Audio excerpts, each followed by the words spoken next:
Hello, and welcome to Harry Potter and the Methods of Rationality, the podcast. Written by Eliezer Yudkowsky, read by Eneasz Brodsky, based on the works of J.K. Rowling. Final third of Chapter 63, The Stanford Prison Experiment, Aftermaths.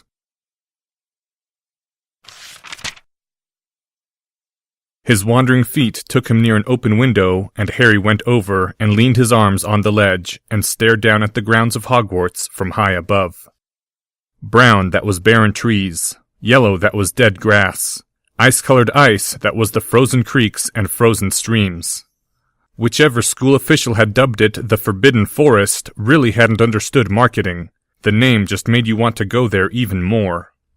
The sun was sinking in the sky, for Harry had been thinking for some hours now, thinking mostly the same thoughts over and over, but with key differences each time, like his thoughts were not going in circles, but climbing a spiral, or descending it.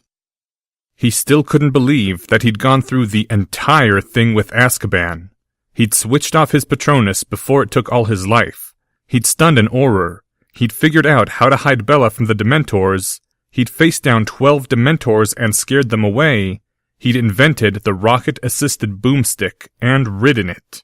He'd gone through the entire thing without ever once rallying himself by thinking, I have to do this, because I promised Hermione I'd come back from lunch. It felt like an irrevocably missed opportunity. Like, having done it wrong that time, he would never be able to get it right, no matter what sort of challenge he faced next time, or what promise he made. Because then he would just be doing it awkwardly and deliberately to make up for having missed it the first time around, instead of making the heroic declarations he could have made if he'd remembered his promise to Hermione. Like that one wrong turn was irrevocable. You only got one chance. Had to do it right on the first try. He should have remembered that promise to Hermione before going to Azkaban. Why had he decided to do that again? My working hypothesis is that you're stupid, said Hufflepuff. That is not a useful fault analysis, thought Harry. If you want a little more detail, said Hufflepuff, the defense professor of Hogwarts was all like, Let's get Bellatrix Black out of Azkaban. And you were like, Duh, okay. Hold on, that's not fair. Hey, said Hufflepuff, notice how, once you're all the way up here and the individual trees sort of blur together, you can actually see the shape of the forest? Why had he done it? Not because of any cost-benefit calculation, that was for sure. He'd been too embarrassed to pull out a sheet of paper and start calculating expected utilities. He'd worried that Professor Quirrell would stop respecting him if he said no or even hesitated too much to help a maiden in distress. He'd thought, somewhere deep inside him, that if your mysterious teacher offered you the first mission, the first chance, the call to adventure, and you said no, then your mysterious teacher walked away from you in disgust, and you never got another chance to be a hero. Yeah, that had been it. In retrospect, that had been it. He'd gone and started thinking his life had a plot, and here was a plot twist. As opposed to, say, here was a proposal to break Bellatrix Black out of Azkaban. That had been the true and original reason for the decision in the split second where it had been made, his brain perceptually recognizing the narrative where he said no as dissonant. And when you thought about it, that wasn't a rational way to make decisions.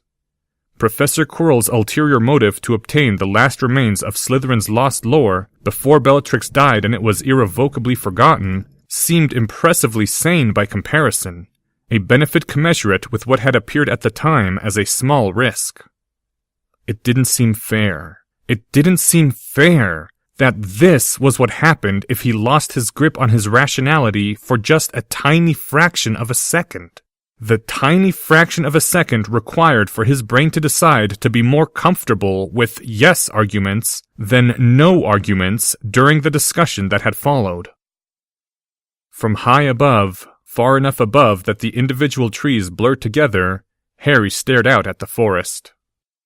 Harry didn't want to confess and ruin his reputation forever, and get everyone angry at him and maybe end up killed by the Dark Lord later. He'd rather be trapped in Hogwarts for 6 years than face that. That was how he felt. And so it was in fact helpful, a relief, to be able to cling to a single decisive factor, which was that if Harry confessed, Professor Quirrell would go to Azkaban and die there. A catch, a break, a stutter in Harry's breathing. If you phrased it that way, why, you could even pretend to be a hero instead of a coward. Harry lifted his eyes from the forbidden forest, looked up at the clear blue forbidden sky, stared out of the glass panes at the big, bright, burning thing, the fluffy things, the mysterious, endless blue in which they were embedded, that strange, new, unknown place. It actually did help. It helped quite a lot, to think that his own troubles were nothing compared to being in Azkaban. That there were people in the world who were really in trouble, and Harry Potter was not one of them. What was he going to do about Azkaban? What was he going to do about magical Britain? Which side was he on, now? In the bright light of day, everything that Albus Dumbledore had said certainly sounded a lot wiser than Professor Quirrell. Better and brighter, more moral, more convenient. Wouldn't it be nice if it were true? And the thing to remember was that Dumbledore believed those things because they sounded nice. But Professor Quirrell was the one who was sane. Again, the catch in his breathing. It happened each time he thought of Professor Quirrell. But just because something sounded nice didn't make it wrong either. And if the defense professor did have a flaw in his sanity, it was that his outlook on life was too negative. Really? Inquired the part of Harry that had read 18 million experimental results about people being too optimistic and overconfident. Professor Quirrell is too pessimistic? So pessimistic that his expectations routinely undershoot reality? Stuff him and put him in a museum. He's unique. Which one of you two planned the perfect crime, and then put in all the error margin and fallbacks that ended up saving your butt, just in case the perfect crime went wrong? Hint, hint, his name wasn't Harry Potter. But pessimistic wasn't the correct word to describe Professor Quirrell's problem, if a problem it truly was, and not the superior wisdom of experience. But to Harry, it looked like Professor Quirrell was constantly interpreting everything in the worst possible light. If you handed Professor Quirrell a glass that was 90% full, he'd tell you that the 10% empty part proved that no one really cared about water. That was a very good analogy now that Harry thought about it. Not all of magical Britain was like Azkaban. That glass was well over half full. Harry stared up at the bright blue sky. Although, following the analogy, if Azkaban existed, then maybe it did prove that the 90% good part was there for other reasons. People trying to make a show of kindness, as Professor Quirrell had put it. For if they were truly kind, they would not have made Azkaban. They would storm the fortress to tear it down. Wouldn't they? Harry stared up at the bright blue sky. If you wanted to be a rationalist, you had to read an awful lot of papers on flaws in human nature, and some of those flaws were innocent logical failures, and some of them looked a lot darker. Harry stared up at the bright blue sky and thought of the Milgram experiment. Stanley Milgram had done it to investigate the causes of World War II, to try to understand why the citizens of Germany had obeyed Hitler. So he had designed an experiment to investigate obedience, to see if Germans were, for some reason, more liable to obey harmful orders from authority figures. First, he'd run a pilot version of his experiment on American subjects, as a control, and afterward, he hadn't bothered trying it in Germany. Experimental apparatus.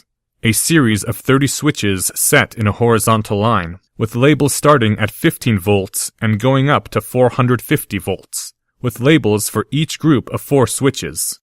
The first group of 4 labeled Slight Shock, the 6th group labeled Extreme Intensity Shock, the 7th group labeled Danger, Severe Shock, and the last 2 switches left over labeled just XXX.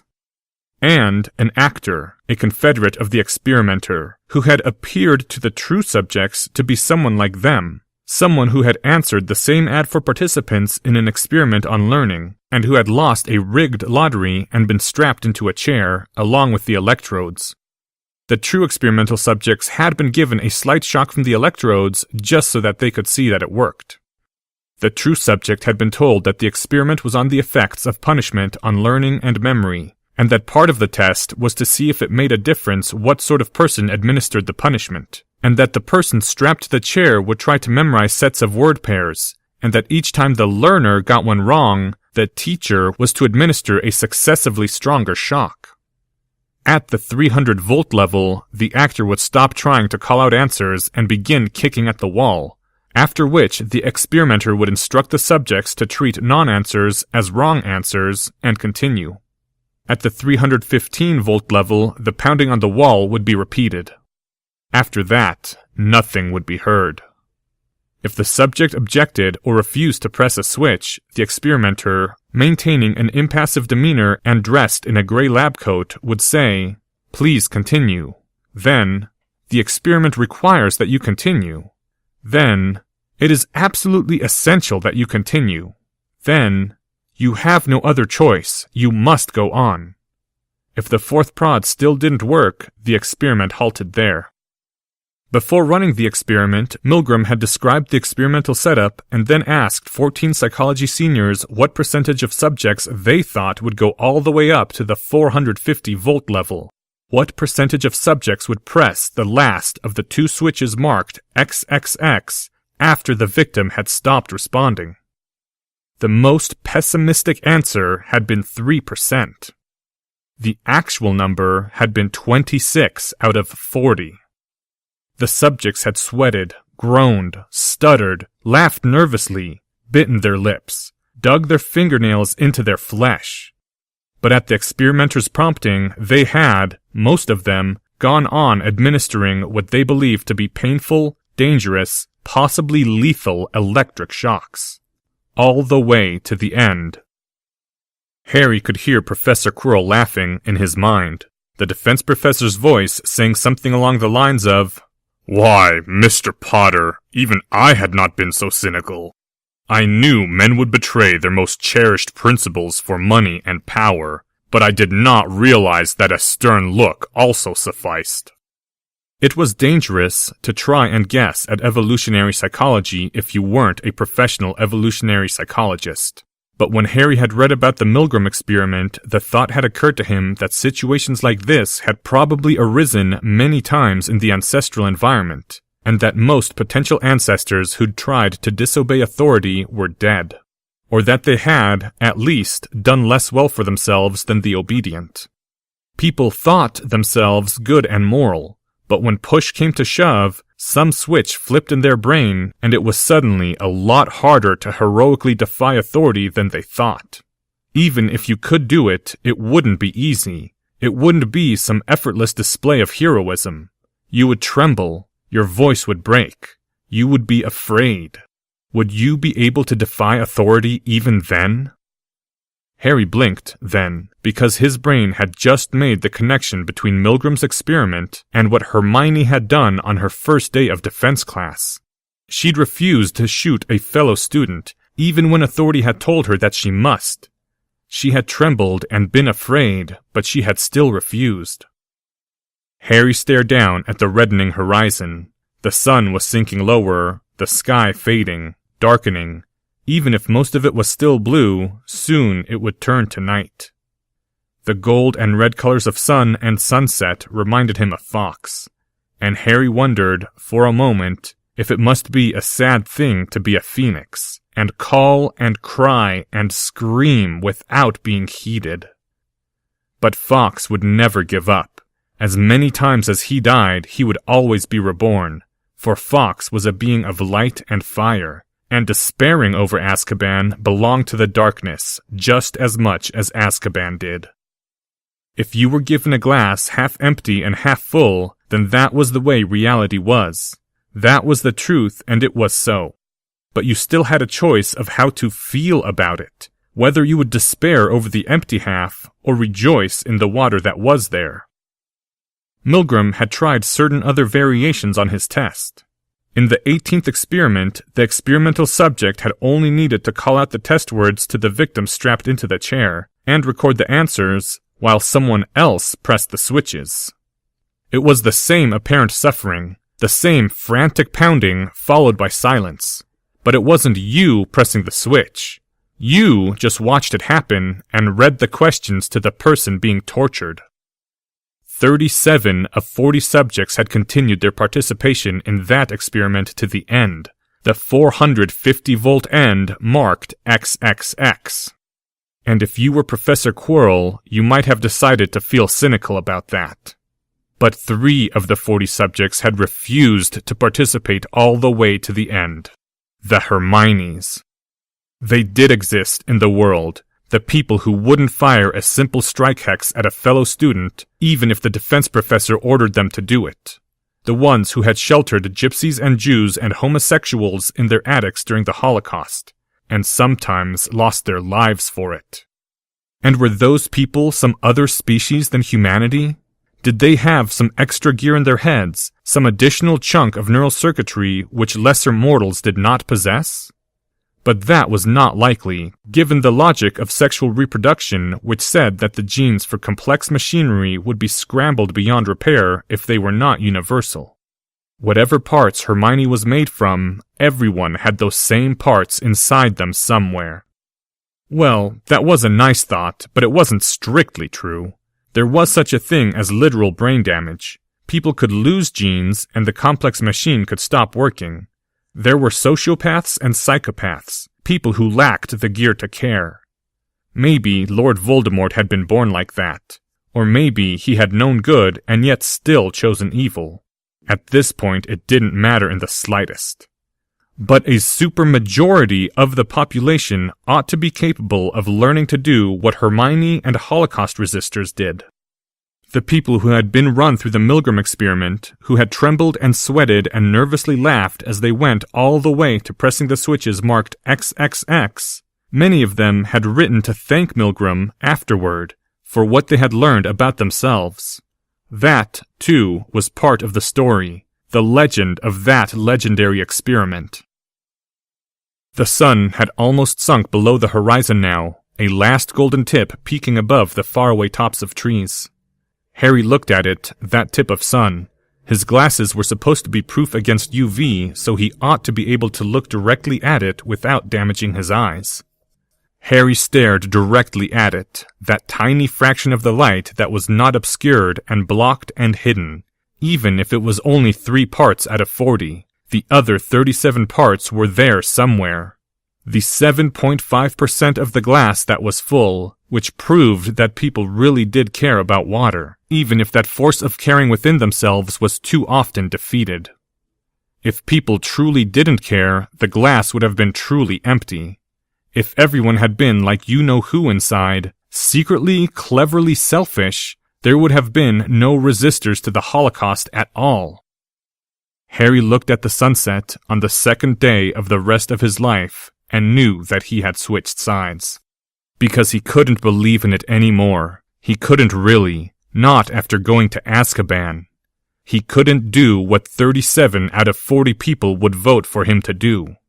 Everyone might have inside them what it took to be Hermione, and someday they might learn. But someday wasn't now. Not here, not today, not in the real world.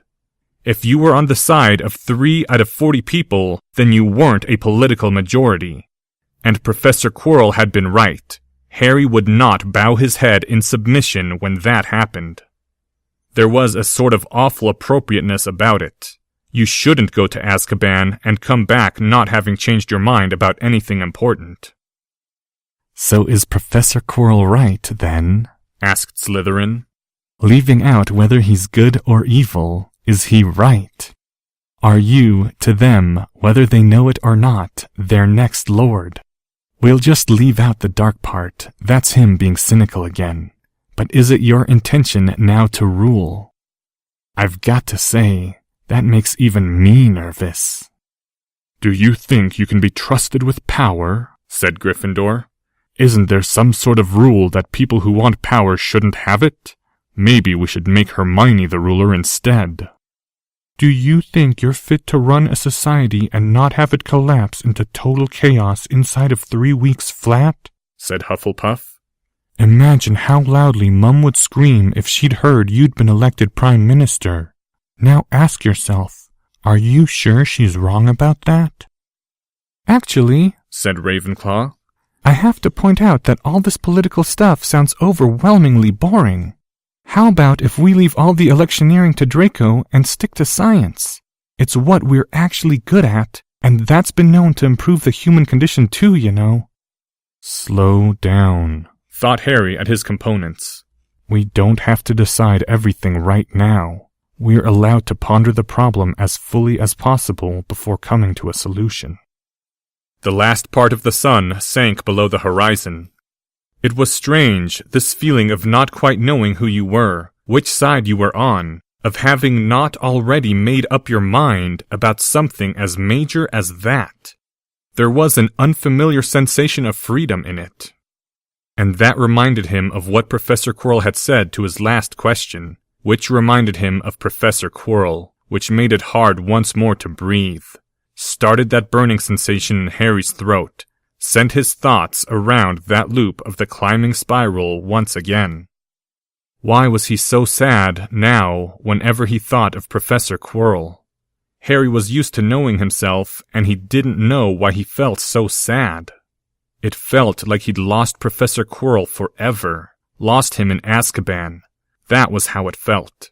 As surely as if the defense professor had been eaten by Dementors, consumed in the empty voids. Lost him? Why did I lose him? Because he said Avada Kedavra, and there was in fact a perfectly good reason, even though I didn't see it for a couple hours? Why can't things go back to the way they were? But then, it hadn't been the Avada Kedavra. That might have played a part in irreversibly collapsing a structure of rationalizations and flinches and carefully not thinking about certain things. But it hadn't been the Avada Kedavra. That hadn't been the disturbing thing that Harry had seen. What did I see? Harry looked at the fading sky. He'd seen Professor Quirrell turn into a hardened criminal while facing the Auror, and the apparent change of personalities had been effortless and complete. Another woman had known the defense professor as Jeremy Jaffe. How many different people are you, anyway? I cannot say that I bothered keeping count. You couldn't help but wonder whether Professor Quirrell was just one more name on the list, just one more person that had been turned into, made up in the service of some unguessable goal. Harry would always be wondering now, every time he talked to Professor Quirrell, if it was a mask and what motive was behind that mask. With every dry smile, Harry would be trying to see what was pulling the levers on the lips. Is that how other people will start thinking of me if I get too Slytherin? If I pull off too many plots, will I never be able to smile at anyone again without them wondering what I really mean by it? Maybe there was some way to restore a trust in surface appearances and make a normal human relationship possible again, but Harry couldn't think of what it might be. That was how Harry had lost Professor Quirrell. Not the person, but the connection. Why did that hurt so much? Why did he feel so lonely now? Surely there were other people, maybe better people, to trust and befriend? Professor McGonagall, Professor Flitwick, Hermione, Draco, not to mention Mum and Dad. It wasn't like Harry was alone. Only... A choking sensation grew in Harry's throat as he understood. Only Professor McGonagall, Professor Flitwick, Hermione, Draco, they all of them sometimes knew things that Harry didn't. But they did not excel above Harry within his own sphere of power. Such genius as they possessed was not like his genius, and his genius was not like theirs. He might look upon them as peers, but not look up to them as his superiors. None of them had been, none of them could ever be, Harry's mentor. That was who Professor Quirrell had been. That was who Harry had lost.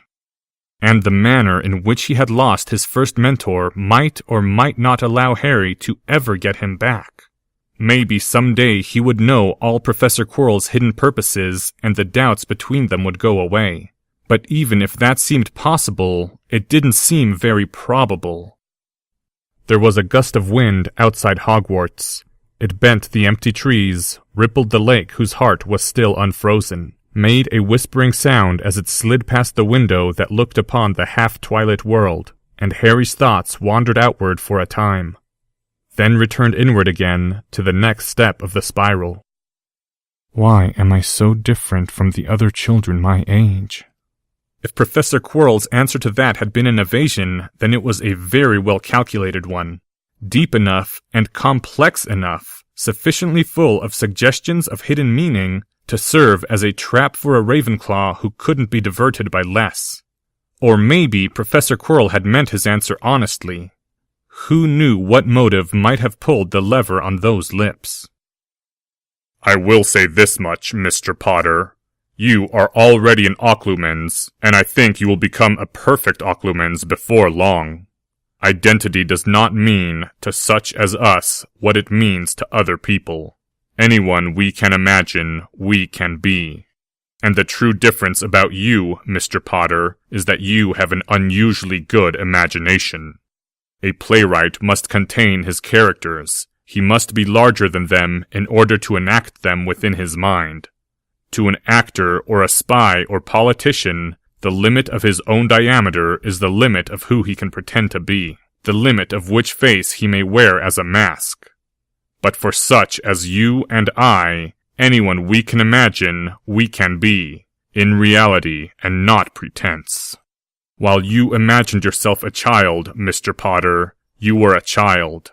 Yet there are other existences you could support, larger existences, if you wished. Why are you so free and so great in your circumference when other children your age are small and constrained? Why can you imagine and become selves more adult than a mere child of a playwright should be able to compose? That I do not know, and I must not say what I guess. But what you have, Mr. Potter, is freedom. If that was a snow job, it was one heck of a distracting one. And the still more worrisome thought was that Professor Quirrell hadn't realized how disturbed Harry would be, how wrong that speech would sound to him, how much damage it would do to his trust in Professor Quirrell. There ought to always be one real person who you truly were at the center of everything. Harry stared out at the falling night, the gathering darkness. Right?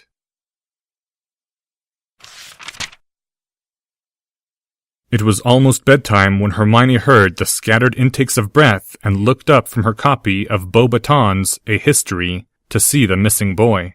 The boy who had been misplaced at lunch that Sunday, whose dinner non-appearance had been accompanied by rumors, and she hadn't believed them because they were completely ridiculous, but she'd felt a little queasiness inside, that he'd withdrawn from Hogwarts in order to hunt down Bellatrix Black. Harry! She shrieked. She didn't even realize that she was talking directly to him for the first time in a week, or notice how some other students started at the sound of her yelling all the way across the Ravenclaw common room. Harry's eyes had already lifted to her, he was already walking toward her, so she stopped halfway out of her chair. A few moments later, Harry was seated across from her, and he was putting away his wand after casting a quieting barrier around them. And an awful lot of Ravenclaws were trying not to look like they were watching. "Hey," Harry said.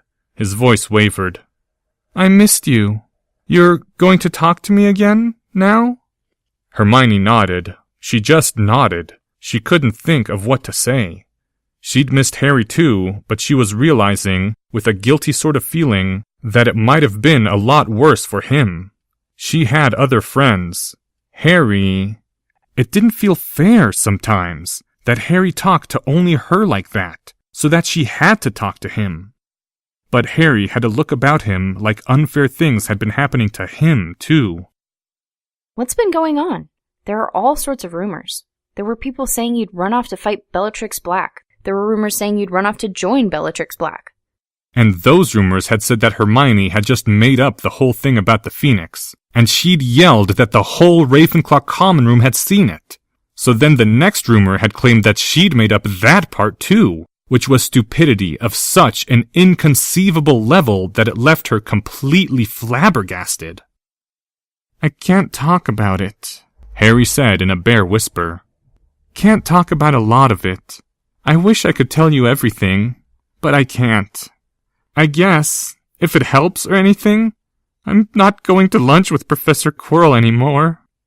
Harry put his hands over his face, then, covering his eyes. Hermione felt the queasy feeling all through her stomach. Are you crying? "Yeah," said Harry, his voice sounding a little breathy. "I don't want anyone else to see." There was a little silence. Hermione wanted to help, but she didn't know what to do about a boy crying. She didn't know what was happening. She felt like huge things were happening around her. No, around Harry. And if she knew what they were, she would probably be scared, or alarmed, or something. But she didn't know anything. Did Professor Quirrell do something wrong? She said at last. "That's not why I can't go to lunch with him anymore," Harry said, still in that bare whisper with his hands pressed over his eyes. "That was the headmaster's decision. But yeah, Professor Quirrell said some things to me that made me trust him less, I guess." Harry's voice sounded very shaky. "I'm feeling kind of alone right now." Hermione put her hand on her cheek where Fawkes had touched her yesterday. She'd kept thinking about that touch over and over, maybe because she'd wanted it to be important, to mean something to her. Is there any way I can help? "I want to do something normal," Harry said from behind his hands. "Something very normal for first-year Hogwarts students. Something 11-year-olds and 12-year-olds like us are supposed to do. Like play a game of exploding snap or something. I don't suppose you have the cards, or know the rules, or anything like that?" I don't know the rules, actually. I know they explode. "I don't suppose gobstones?" Don't know the rules and they spit at you. Those are boy games, Harry. There was a pause. Harry ground his hands against his face to wipe it, and then took his hands away. And then he was looking at her, looking a little helpless. "Well, what do wizards and witches our age do when they play, you know, the kind of pointless silly games we're supposed to play at this age?" Hopscotch? said Hermione. Jump rope? Unicorn attack? I don't know, I read books! Harry started laughing, and Hermione started giggling along with him, even though she didn't know quite why. But it was funny. "I guess that helped a little. Actually, I think it helped more than playing gobstones for an hour could have possibly helped. So thanks for being you. And no matter what, I'm not having anyone obliviate everything I know about calculus. I'd sooner die." What? Why would you ever want to do that? Harry stood up from the table, and there was a rush of restored background noise as his rise broke the quieting charm. "I'm a tad sleepy, so I'm going off to bed," Harry said. Now his voice was ordinary and wry. "I've got some lost time to make up for, but I'll see you at breakfast, and then at herbology, if that's all right. Not to mention it wouldn't be fair to dump all my depression on you. Good night, Hermione," Good night, Harry. she said, feeling very confused and alarmed. Pleasant dreams? Harry stumbled a little as she said that, and then he continued on toward the stairs that led to the first-year boys' dorms.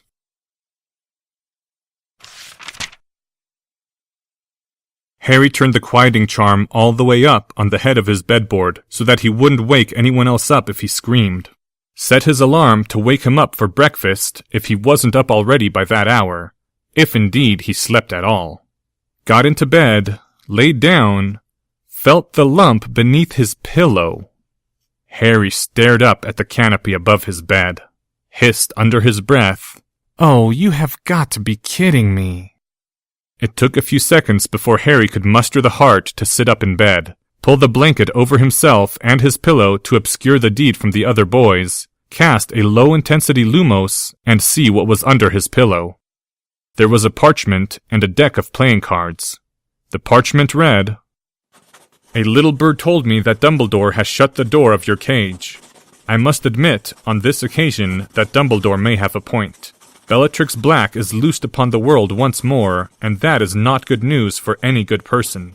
If I stood in Dumbledore's place, I might well do the same. But just in case, the Salem Witches Institute in America accepts boys as well, despite the name. They are good people and would protect you even from Dumbledore if you needed it. Britain holds that you need Dumbledore's permission to emigrate to Magical America, but Magical America disagrees. So in the final extremity, get outside the wards of Hogwarts and tear in half the King of Hearts from this deck of cards. That you should resort to it only in the final extremity goes without saying. Be well, Harry Potter." Signed, Santa Claus. Harry stared down at the pack of cards. It couldn't take him anywhere else, not right now. Portkeys didn't work here. But he still felt unnerved about the prospect of picking it up, even to hide it inside his trunk. Well, he'd already picked up the parchment, which could just as easily have been enchanted with a trap, if a trap was involved. But still. Wingardium Leviosa, Harry whispered, and hovered the packet of cards to lie next to where his alarm clock rested in a pocket of the headboard. He'd deal with it tomorrow. And then Harry lay back in bed and closed his eyes, to dream without any phoenix to protect him and pay his reckoning. He came awake with a gasp of horror. Not a scream, he'd yet to scream this night. But his blanket was all tangled around him from where his sleeping form had jerked as he dreamed of running, trying to get away from the gaps in space that were pursuing him through a corridor of metal lit by dim gaslight. An endlessly long corridor of metal lit by dim gaslight. And he hadn't known, in the dream, that touching those voids meant he would die horribly and leave his still-breathing body empty behind him. All he'd known was that he had to run and run and run from the wounds in the world sliding after him. Harry started to cry again. It wasn't for the horror of the chase. It was that he'd run away while someone behind him was screaming for help. Screaming for him to come back and save her. Help her. She was being eaten. She was going to die. And in the dream, Harry had run away instead of helping her. "Don't go!" The voice came in a scream from behind the metal door. No. Don't go. Don't take it away. Don't. Why had Fawkes ever rested on his shoulder? He'd walked away. Fawkes should hate him. Fawkes should hate Dumbledore. He'd walked away. Fawkes should hate everyone. The boy wasn't awake, wasn't dreaming. His thoughts were jumbled and confused in the shadowlands that bordered sleep and waking, unprotected by the safety rails that his aware mind imposed on itself, the careful rules and censors. In that shadowland, his brain had woken up enough to think, but something else was too sleepy to act. His thoughts ran free and wild, unconstrained by his self-concept, his waking self's ideals of what he shouldn't think. That was the freedom of his brain's dreams as his self-concept slept. Free to repeat, over and over, Harry's new worst nightmare. No, I didn't mean it. Please don't die. No, I didn't mean it. Please don't die. No, I didn't mean it. Please don't die. A rage grew in him alongside the self-loathing, a terrible hot wrath, icy cold hatred, for the world which had done that to her, for himself. And in his half-awake state, Harry fantasized escapes, fantasized ways out of the moral dilemma. He imagined himself hovering above the vast triangular horror of Azkaban and whispering an incantation unlike any syllables that had ever been heard before on Earth. Whispers that echoed all the way across the sky and were heard on the other side of the world. And there was a blast of silver Patronus fire like a nuclear explosion that tore apart all the Dementors in an instant and ripped apart the metal walls of Azkaban, shattered the long corridors and all the dim orange lights. And then, a moment later, his brain remembered that there were people in there, and he rewrote the half-dream fantasy to show all the prisoners laughing as they flew away in flocks from the burning wreckage of Azkaban, the silver light restoring their flesh to their limbs as they flew. And Harry started crying harder into his pillow, because he couldn't do it, because he wasn't God. He'd sworn upon his life and magic and his art as a rationalist. He'd sworn by all he held sacred and all his happy memories. He'd given his oath, so now he had to do something. Had to do something. Had to do something! Maybe it was pointless. Maybe trying to follow rules was pointless. Maybe you just burned down Azkaban however. And in fact, he'd sworn he'd do it. So now, that was what he had to do. He'd just do whatever it took to get rid of Azkaban, that was all. If that meant ruling Britain, fine. If that meant finding a spell to whisper that would echo all across the sky, whatever. The important thing was to destroy Azkaban. That was the side he was on. That was who he was. So there, it was done. His waking mind would have demanded a lot more details before accepting that as an answer. But in his half-dreaming state, it felt like enough of a resolution to let his tired mind fall truly asleep again and dream the next nightmare.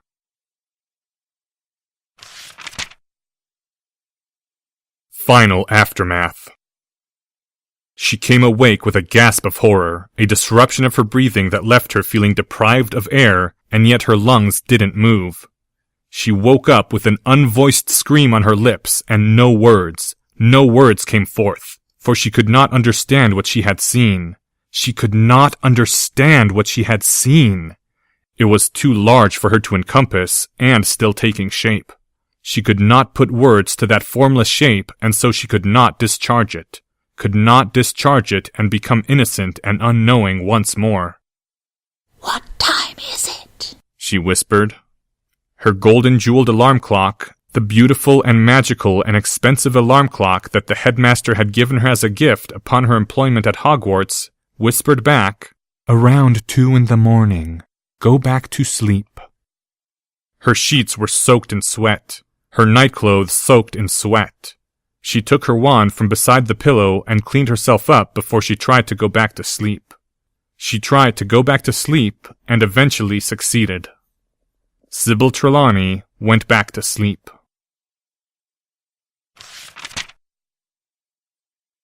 End chapter 63. Thank you to the following people. Female prisoner, Mars. Trelawney by Paula. Hermione Granger, Anonymous.